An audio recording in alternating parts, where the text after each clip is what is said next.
G'day viewers, we've made it to the end of another week. How have you been this week? It's the day after Australia Day here. I'm doing a weekend TFU. I was going to do it on Australia Day, Friday, when I'd normally do Totally Fucked Up Friday. But it was Australia Day and I was drunk on national pride. Well, not national pride, but like national pride. Tequila, that was the problem yesterday. But here I am today, and we're looking at, look, speaking of Australia Day, I've made my views on this quite straightforward. The date should change because you can't unify the country around a day when the day is directly tied to so many fucking bad things that happened to the first Australians. So, you know, change the fucking date.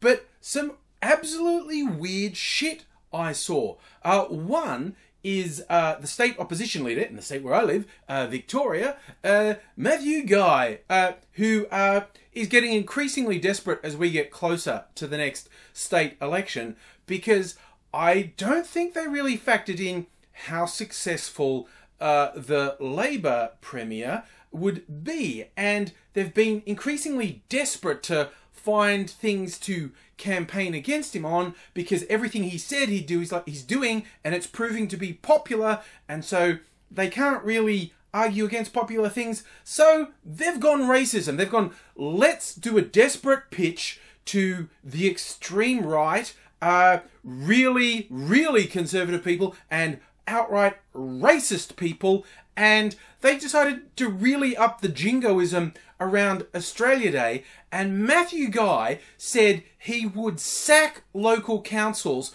who refused to observe Australia Day on Australia Day. Like, if they said they're not gonna, like, two councils in the Melbourne region said they wouldn't do citizenship ceremonies on Australia Day. And so the federal Liberals immediately said, well, you can't do them either. And now Matthew Guy's saying, I'm going to sack the councils if they don't follow exactly what I say. This is the party of free speech, the party of small government. Just blatantly saying, if you do this one thing that I personally don't like, and despite the fact you're a democratically elected council, I'm going to throw you out. It's like, the double standards just don't seem to matter. Like, these people can say something that's so mind-bendingly stupid and still be given a platform. Like, this is the guy who's been pushing the blatant lie about African youth gang crimes out of control in Melbourne. Melbourne people are scared to go out at night. I'm going out tonight and getting drunk on cocktails. I'm not scared to go out. And as I don't even know what I bother to say, but yes, there are some African youths who are behaving badly, and there are some white youths who are behaving badly, and some Asian youths that are behaving badly, and adults, and basically there is crime. And when people say, oh, but it's disproportionate, there's more of these African kids committing crime, not noticeably. No, what you're experiencing is called bias confirmation, because the people getting worked up into a lather about this are, how shall we put it, white, or at least not African, and they can see, look, an African person looks really different to me, or an Australian whose parentage as people who've come out from Africa in the last decade or two, and it's like, I can see they're not like me, and they're doing a bad thing, and then you have conservative media and politicians pushing the line, those people are definitely a terrible problem. And you go, well, I can see an instance where those people are a problem, and I have these authority figures telling me they're a problem that's out of control. So logically, because I can see an actual case where there's a problem, this stuff that they're saying about it being a problem out of control, that must be true. No, it fucking isn't, okay? Ask the police. It simply isn't. But yeah, and this Australia Day thing is just another weird manifestation. These are the same people. If you want to be vaguely fucking decent to another human being and tell people don't use that ethnic or gender or sexuality based slur, they go, oh, political correctness. But if you don't wave the Australian flag hard enough, they want to fucking crucify. And by the way, that isn't even a figure of speech. I saw on Twitter on Australia Day a Liberal politician posting a picture from an Australia Day ceremony where her opposite number, the Labour Party politician, was there, but the Lib complained that the Labour politician was not waving the flag enough. This is fucking puerile. I don't know, there's like some spectrum of just being puerile and fucking stupid and outright insane. And this is the stuff that's being pushed into mainstream discourse.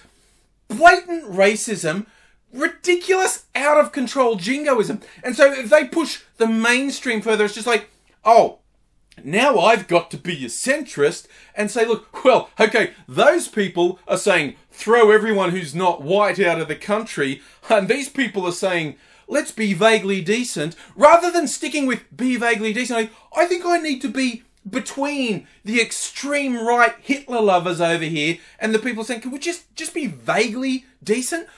The centre keeps getting dragged to a more extreme position. So fuck centrism. When people say, oh, I go on a balance because, I mean, you know, sure, you say, I love Hitler and I want to exterminate the Jews. And you say, let's be vaguely decent to people. I think the answer must be somewhere in the middle. No, it fucking isn't. Sometimes compromise is the wrong fucking thing. And compromising with racists and in some cases actual Hitler-loving, swastika tattoo-bearing Nazis, that's a bad idea. Compromise doesn't work with people like this. For fuck's sake. Again, just, you know, when someone's being vaguely decent, don't call them a snowflake. If you lose your fucking shit if someone isn't waving the flag enough, because you're a fucking moron. Okay. Speaking of fucking morons, nice segue into Trump land. So much is happening with Trump. It's hard to pin down various things. Like in the last week or so, we've learned that the special investigator who's just doing like the Jaws thing, circling Trump for the last couple of months, is moving to formally asking for an interview with Trump, which ought to be hilarious. Now, the news came out this week that Trump had actually made moves to sack the special prosecutor as far back as June last year. And the only reason it didn't go ahead is the White House counsel, the most senior lawyer in the White House, said, fuck no. Trump's saying, you go tell the Justice Department to sack him. And the lawyer said, no. No as in, if you push this, I resign and fuck you, because that is so far beyond the pale to prosecute someone who's looking for criminal activity just because you might be implicated and saying, like, ugh! And so a lot of people, mostly on the Democrat side, have been saying we should have an actual law. We should put something through the Congress that says Trump can't sack the special prosecutor just because he wants to. And all these sensible Republicans have gone, I don't think that's necessary. I don't think the president would just arbitrarily sack the special prosecutor. What? He already tried and then chickened out? So it'll be funny if people do actually put legislation to try and stop Trump from doing it. Who fucking knows? Because the other thing that people are half expecting Trump to do is to sack his own attorney general, who he decided he hated after giving the job, and putting someone a bit more amenable at the head of the Justice Department who will make moves to sack the special prosecutor. But who fucking knows? It'll all collapse. It'll be a constitutional crisis. Fucking idiots are right. Because hand in hand with this is the insanity that's going on mostly on Fox News, also all over the internet with the outright crazies.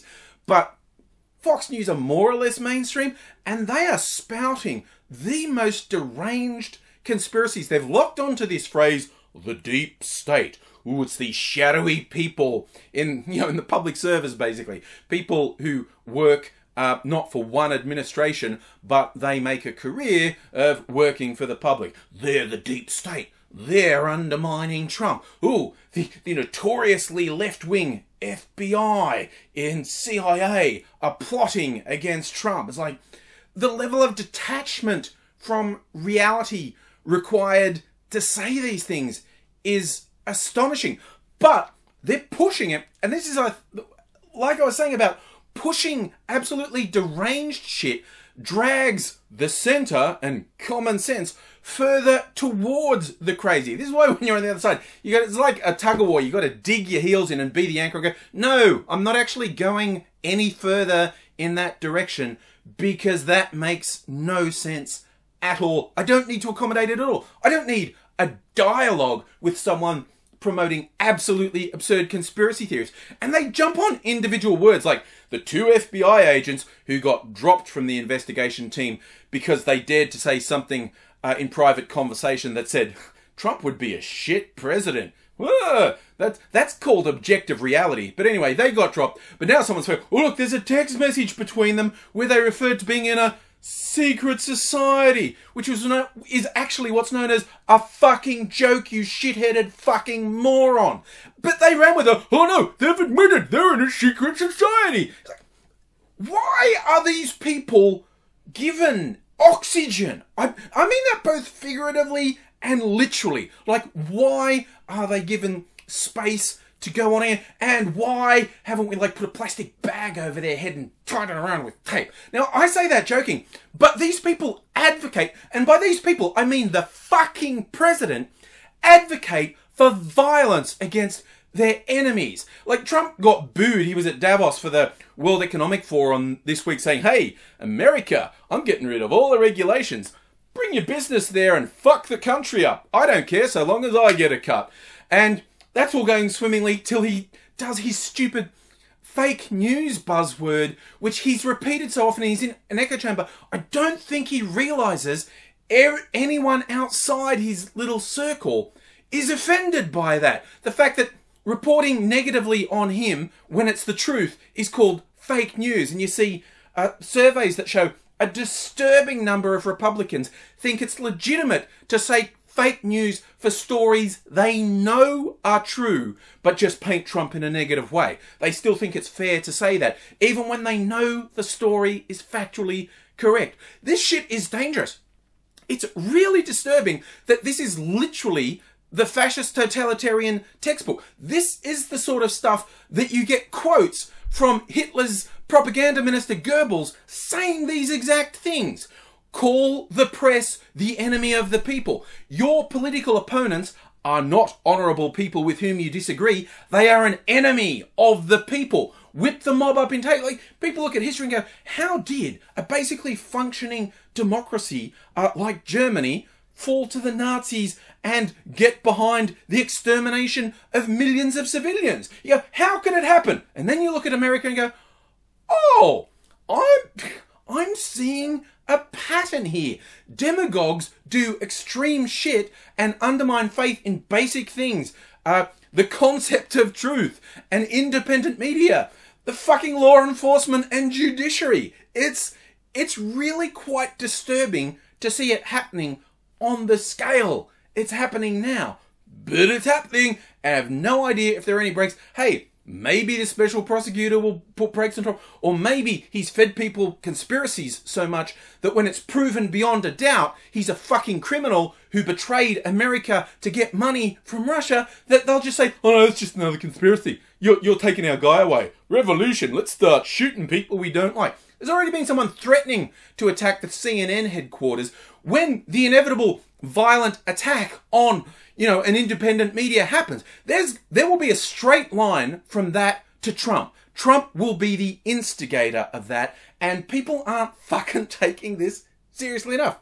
Speaking of not taking seriously, I think I should lighten up, but still talking about Trump. It's been fun seeing stories in the last week or so about how Trump is basically scared to go to the UK because he's a fucking pathetic, whining narcissist with the emotional depth of a 5-year-old and the attention span of a 3-year-old who's had too much red cordial. And he's just a fucking weak, cowardly, spineless narcissist. And there's these stories about him calling British Prime Minister May and saying, stop the British press saying bad things about me. And May going, yeah, it doesn't really work like that. And I'm not going to come to England unless you can guarantee there won't be mean protesting. I don't think I can guarantee this. And I feel like a lot of this comes back to the backlash he got. He was in Scotland. His mother was Scottish, in fact. And incidentally, if you've never seen a picture of his mother, you see her and her hair, and then so much about Trump starts to make sense. I think we see a lot of what's created this hideous creature when we look at that. But yeah, when he has a golf course in Scotland, and he was there saying, of course, yeah, because Brexit was reactionary right-wing fuckwits. Well, not really. There are a lot of people who had completely legitimate reasons for wanting a Brexit vote. It's just that the loudest voices behind it, the ones who made themselves the public face of it, they were just the worst. I can't think of any public figure who's been the public face of Brexit who isn't the worst. And it's so funny when Trump was in Scotland saying, oh, Scotland's great, I love the way you all voted for Brexit. And the voters of Scotland voted really strongly to stay, not to leave the European Union. And there was quite the backlash. And although Trump said he didn't care, like, he got interviewed by Piers Morgan this week, and he's saying, I don't care if people say mean thing about me, but it's just the thing, I don't care. And it's just like, he's sitting there being filleted by Piers Morgan, and I mean that both figuratively and literally. The bloody interview was so pathetic, but I'm 100% convinced in the green room, Piers Morgan literally filleted Trump. And there was felching involved too. Yes, I've put that in your head. And good luck going to sleep without thinking of Piers Morgan filleting Trump, then going tongue deep and doing a bit of reach around. Good luck getting that out of your head is all I can say. And I want to round out with, why am I quite sure Trump's not going to be able to cope with a visit to the UK? Well, Scottish Twitter really came through when Trump said this stupid thing about Scotland voting for Brexit. When they didn't. And I'm going to read you just a few highlights so we can go out with a laugh. Custard flavoured jobby. Leather-faced piss jar. Mangled apricot hellbeast. Ball-bag-eyed fuck trumpet.